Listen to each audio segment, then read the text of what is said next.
Hello, welcome everyone to Pop Cult X episode 180. With you, as always, is Gabriel and Danny, your hosts of Pop Cult X, a pop culture podcast from a Gen X perspective. Welcome once again, and how's it going, Danny? It's going good. It's going good. It's starting to heat up here in Las Vegas. We're recording this on, I think it's Memorial Day weekend. Yeah. So the unofficial start to summer. So people are now in the pool. The weather's, 98, 99, getting to the hundreds. So it's fun. It's good. I like it. How's it going down there? Chill San Diego. I just, 78, 80, nice and cool. Like you said, everyone's jumping in the pool, getting ready for the summer. So yeah, everything's doing good. It's funny when I go visit San Diego now and it's like in the mid 70s, it's kind of cold. Yeah. It's weird. I'm still like acclimated to like the Arizona weather. So when it gets a little, dips into the 70s, I'm like, oh, it's chilly. Yeah, exactly. Which I never thought I'd be, because I always laugh at those people who are like, oh, mid 70s. Oh, I'm cold. I need a jacket or something. Like, I don't understand it. But now it's like, I see. Yeah, you get used to those triple digits. Yeah, exactly. So this past week, or since we talked last, I've watched a few comfort films. All right. And I don't know if I've mentioned them on the show before. I might have. But two of them, which I think I would put in probably my top 5 favorite films. And that would be The Secret Life of Walter Mitty with Ben Stiller. It was his directorial debut. Okay. That film is just so great to me. I watched it, start to finish, and I can watch that over and over again. It's just, I don't know, just something about the story of it. How this guy, he's a daydreamer. I can relate. So yeah. Maybe that's what it is. But he had to stop what he was doing, what he had planned his life, because, life gives you curveballs, and he had to go take on the responsibilities. So he, instead of doing what he wanted to do, he's toiling in his job, whatever, but he daydreams these imaginative, elaborate schemes and stories that he's in. So I can relate to that a little bit, but It's one of my favorite films. I would say probably top 3 for me. Wow. Yeah, it's really good. So Ben Stiller, thank you. I've seen the original too that it's based on, and it's a completely different story. Yeah. So I don't know which one's closer to the short story that was inspired both the films. Mm-hmm. I haven't read that, but the Ben Stiller version, and highly recommend it if you haven't seen it. Knocked it out of the park for you. Yeah, that's cool. What's the other film? The other film, it's probably one of my top 5 comfort films as well. It's Chef with Jon Favreau. Okay. John Leguizamo, Robert Downey Jr. is in it. And it's just, I don't know, it's just something about that, you have one idea of what you want for your life and stuff, and he's a chef, Jon Favreau. How come I'm not saying that right? Jon Favreau. Anywho, and then he has to go on this cross-country trip with his child and in a food truck, and it's just, it opens up his eyes to there's more than just what he thought his initial dream for himself was. Right. So, yeah, those are what I watched. How about you? I didn't watch any comfort films. It actually was kind of the opposite. I watched a film that gives you a lot of unease. I watched the new iteration of Final Destination, and I've come to realize that it's basically the film equivalent of my anxiety, like just kind of coming up with different scenarios where you can die and these elaborate, and I'm like, that's what my imagination does all the time. Like, I don't need to go see the movie.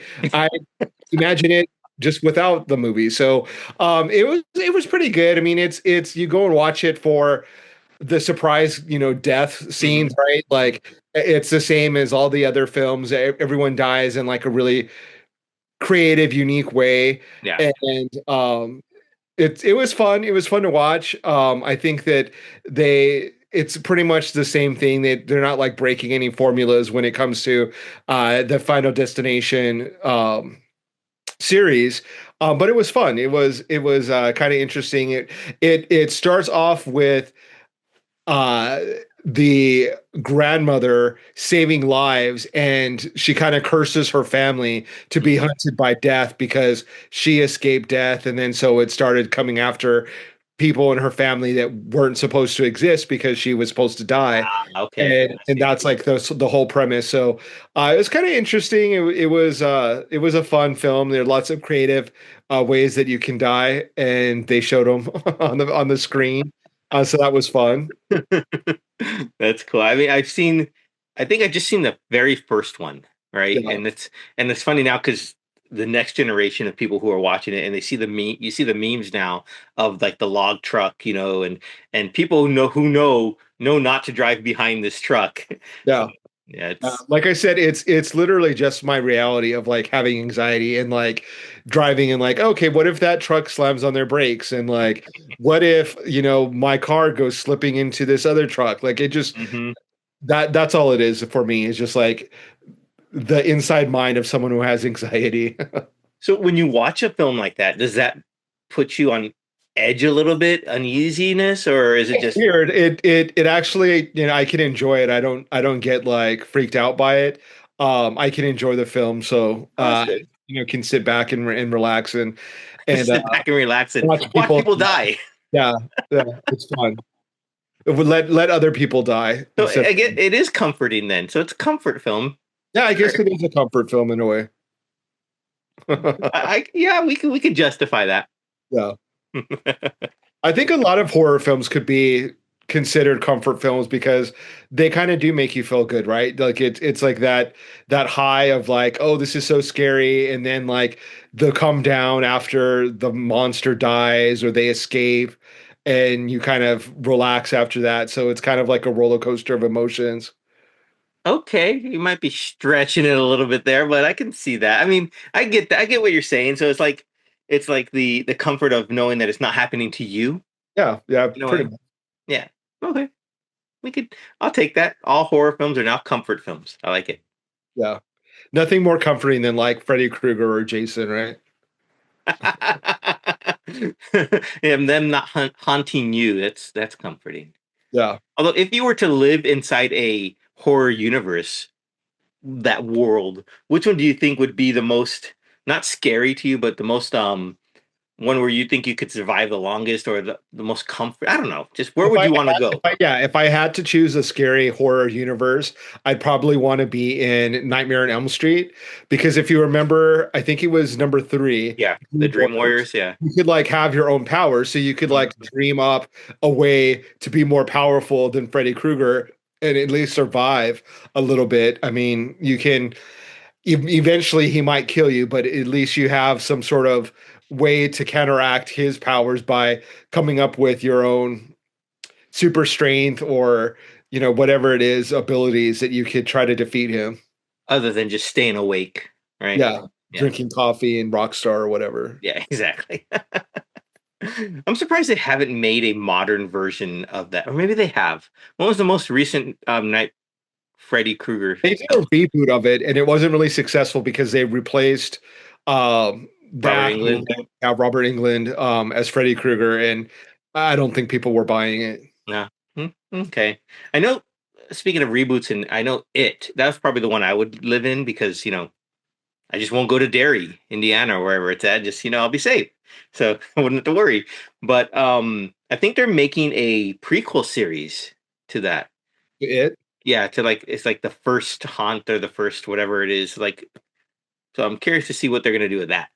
Oh, that is interesting. Is I haven't read. That's one of the few Stephen King books that I haven't read, but I'm curious if the book goes into that territory or if this Hmm, is just true. going to be completely a fresh idea. Good point. I'm not sure because I haven't read that one either. No. I haven't read it,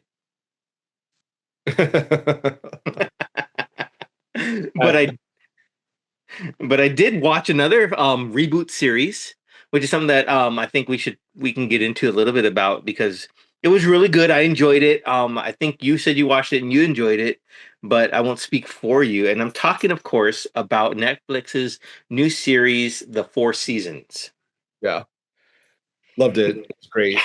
I thought it was really well done. I enjoyed it. I did not watch the film that it was based on, the Alan Alda 1981 film by the same name, The Four Seasons. But watching the Netflix series, I can totally see Will Forte, who played, I guess, one of the lead characters. I mean, it's an ensemble cast, but his character, I guess, is the Alan Alda's character in the film. And I don't know if it was just me, but a lot of his speech patterns and his mannerisms, he really took from Alan Alda. I don't know Oh, if you you noticed think? that. I think so. I didn't really see, or like I didn't recognize that so much. I mean, I'll have to go back and watch it with that and keep that in mind. I just sort of, enjoyed the ensemble cast. They're a really Mhm. good cast. Steve Carell, Tina Fey, Will Forte, Coleman who else? Domingo. What's that? Coleman Domingo. Yeah, he was really great in it. Yeah, he was. Because the person that played his husband was really hilarious. Yeah. So yeah, I really enjoyed the cast. I didn't really take note of Will Forte sort of embodying Alan Alda, but I'll have to go back and rewatch it to check that out. Yeah, I mean, and if you haven't seen it yet, so the four seasons, it's a group of three lifelong friends, I guess, three couples, Yeah, and they go from is it three or four? Three, right? One, two, three. Yeah. yeah, And they three. go each season they take a vacation, which in upon itself is really nice because who can do that? But um and so they go and they take vacations, and throughout the show a new character, a younger character, so not in the same generation as the other three couples, gets introduced, and it kind of breaks up or mixes up their dynamic. And I thought it was really well done as a whole, and I really just liked how they introduced the character, how they brought in and showed how it changes people's lives, not purposefully. I mean, if you want to call Steve Carell the quote unquote villain of the film for breaking up the dynamic, I think it's missing the point, because decided to make a change to his life because he was unhappy, or I guess was he? Yeah. Yeah, I think that that's what makes it interesting is that it is like a slice of life for Mhm. people that are like Gen X. Like it definitely speaks to our generation. People who have been married for a while, and the drama that ensues from being in a married couple. This show sort of shows three different styles of marriage, like three different couples and what they go through. And Steve Carell plays a man who decides to get divorced from Yeah. his wife and partners with a younger woman. Tina Fey and Will Forte are a couple, and they're sort of they have their little bickering moments. I wouldn't say their marriage is necessarily rocky, but they have their little moments of like, are we still in love? Yeah, Like, what they're is the marriage's work couple, I would say, yeah. right? And Yeah. then Coleman Domingo and his partner are sort of like the fun ones. They're the ones that like are passionate and are, they're in an open relationship Mhm. and it seemingly is like the fun couple, but they have their own sets of Yeah. issues that they're dealing with as well. But yeah, it's really easy to kind of see yourself in the series, I think. There were definitely moments that I sort of laughed because I thought, oh yeah, this is sort of like my marriage, or that's something that I do, or kind of like cringe because I'm like, oh, that's probably like what I'm like. So it was definitely interesting to watch. They did a really great job with capturing like real life, I think marriages, like Yeah. I think that it's Hmm. really accurate. Hmm. I think that it is I can't say the word Dramedy, dramatized. Is that dramatized, sure. yeah? They make it dramatic, but it's very true. Like I mean, there's a scene where Coleman Domingo, his husband's worried about him because he has a heart related Yeah. issue. And he's worried about him and trying to be like overprotective. And that's very real. Like that It happens is. in real Mhm. life. Like it's, when you're in a couple and, someone has a health scare, how do you react to that? So I really liked it a lot. I thought it was very realistic look at marriage and didn't overly romanticize it or didn't go overboard and just like make it like, oh, it sucks, like it's marriage is horrible. It was like right Yeah. in the middle. Mhm. I really appreciated it. It was funny. I think they got the humor of being married and in a relationship. They really got that, especially with the Tina Fey and Will Forte relationship. I think that one like really hit home with me. I Yeah, don't know about you, but it was yeah, just like I think so too for me. that one really nails the hits the nail on the head. So I really liked it. I don't know if they're going to have a new series of it or if it just sort of ended where it ends. But I would be really interested to see where their life goes from the end of the series. Yeah, I would like to see a season two of the four seasons. I Yeah, mean, they could make it work. I think with what they introduced at the twist at the end of the film, that they could definitely lead to more storylines. yeah, I think with the Tina Fey Will Forte dynamic, and I guess I'll say this about each of the couples: they each had this a chemistry, mhm, right, for their coupling, and I thought that's what made the storytelling film feel more alive and not like forced because they yeah, felt like they were, had been married a long time. They were in this long standing relationship, and I thought the actors did a great job of bringing that to life. You mentioned the Will Forte. One of the funniest things for me, and not because I've done that, but because it can speak to how things are. He looked up one thing online about uh, a divorce or mediation or something, and then he keeps getting messages from them. So yeah, that's how it is. And you look up one thing, you give them their phone number because you want to see something. Then you just get bombarded by them. So Tina Fey's character thought he was cheating, but it was just all these messages coming in from whatever Rocket Lawyer or whatever it was. yeah. I thought that was hilarious. It was, and the other scene that I really liked and I kind of appreciated because I'm a I mean, it sounds weird at this age, but to say I'm a child of divorce, but my parents were divorced, and they sort of deal with that in like a secondary character where Steve Carell, his daughter, Hmm. has a lot of animosity towards him for breaking up this family, and she is a playwright, and she Yeah. creates this play about him being like this villain and the mom being this victim, and it was just so hilarious and to see like how cringy it was for him to like be watching his daughter like confess all these like hateful feelings towards him. And it was just such a funny scene. It was hilarious. It was funny and because it was real, right? It was based on something we can relate to. And that's what made it even more funny because people have gone through that and that kind of cringe that the Steve Carell's character must have felt, especially because it was also about his new girlfriend. So, feeling for her as well. So it was Yeah, like when she didn't really do anything, at least from how they painted the picture, she came in after the fact. I know there was some his own demons or slip ups before then. I don't know if it was with her or not, but yeah.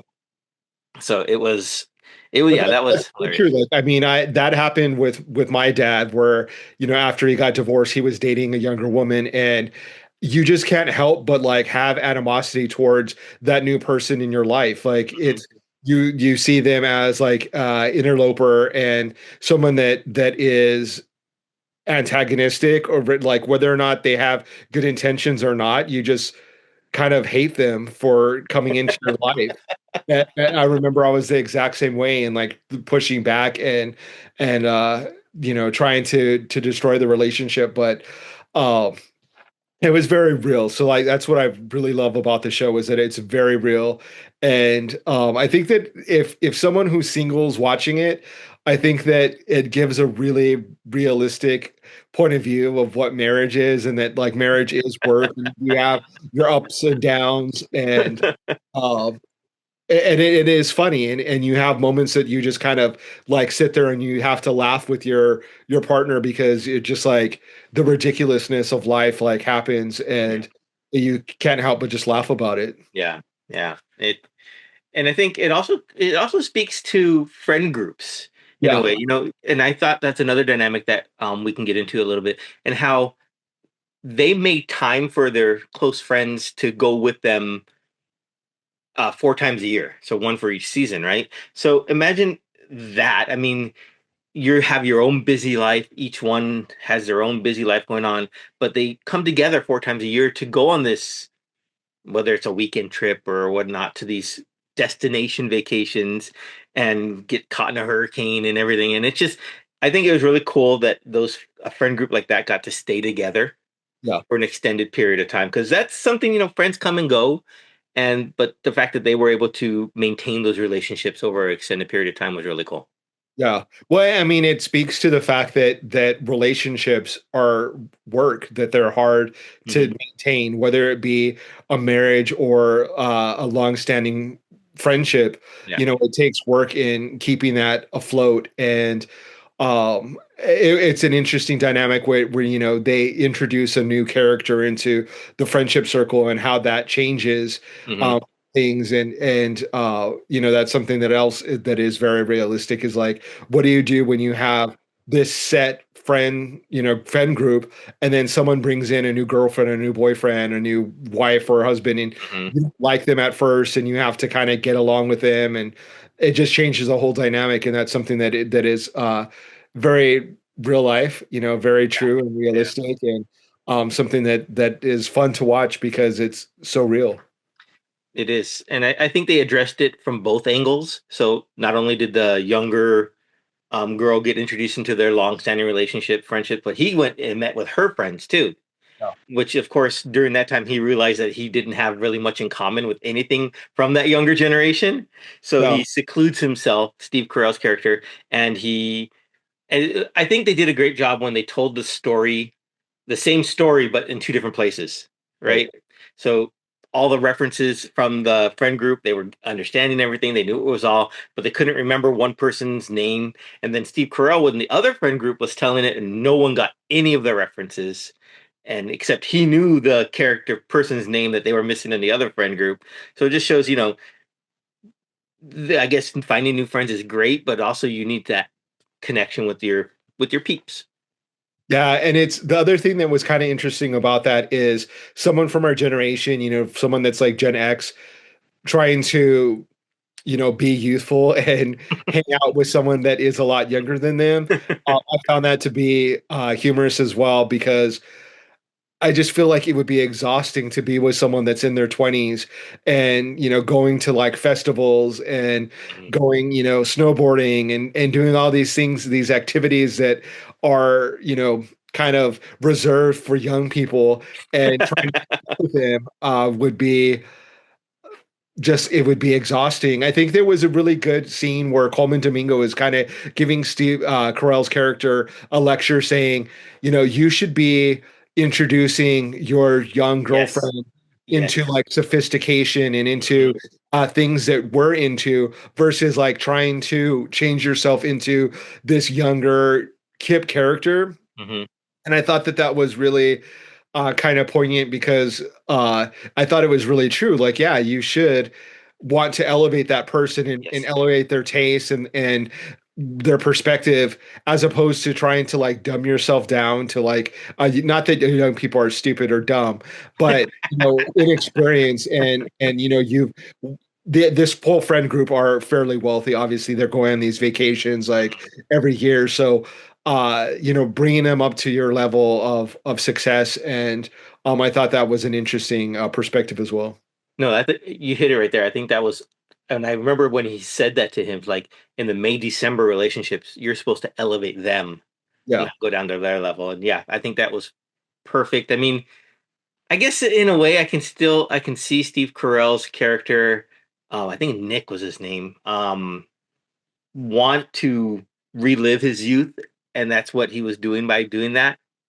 So, get a do over in a way to a yeah, certain degree. And I can understand that. I mean, you're so long in one mode, and that you feel like you missed out on so much. So you want that opportunity. So finding someone who might be youthful might help you live that life that you thought you missed, even though you probably did have a pretty great life to begin the first time around. yeah.